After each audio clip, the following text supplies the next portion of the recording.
This first online resource that I have to share with you is called Classroom Screen. You can access it on any device. I've tried it on my iPad, I tried it on my laptop, and I've actually used it throughout this. I know it's only Wednesday, but every day this week I've used it at some point in my day.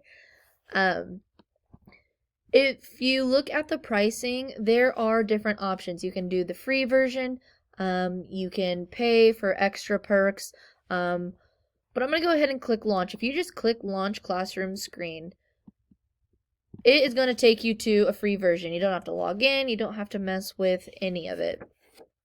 It takes you to a screen and you get to customize it as you wish.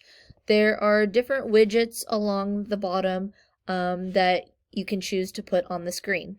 So I found out this is a really good tool for me to pull up on my iPad, and I just mirror it to my Apple TV, and it's what the kiddos walk in and see when they enter the classroom every day. You can customize the background.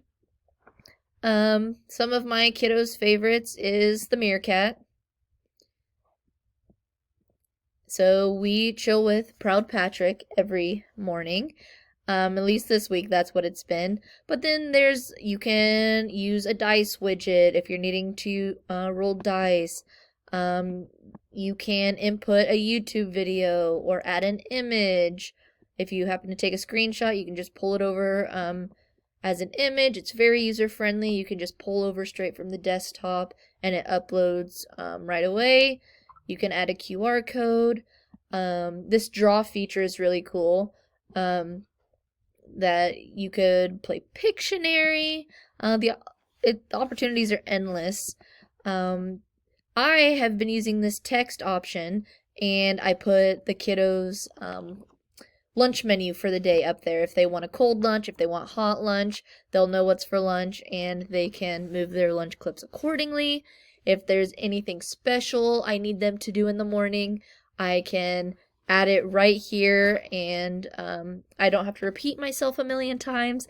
I just say, look at the TV, and they're able to know. There's a timer. I use that quite often. It'll just count down, and that way kiddos have a bigger visual as to how much time they have left to do something. Now with the pricing option, if you were to want to pay, the only difference with the paid versions are, I think there's more widget options.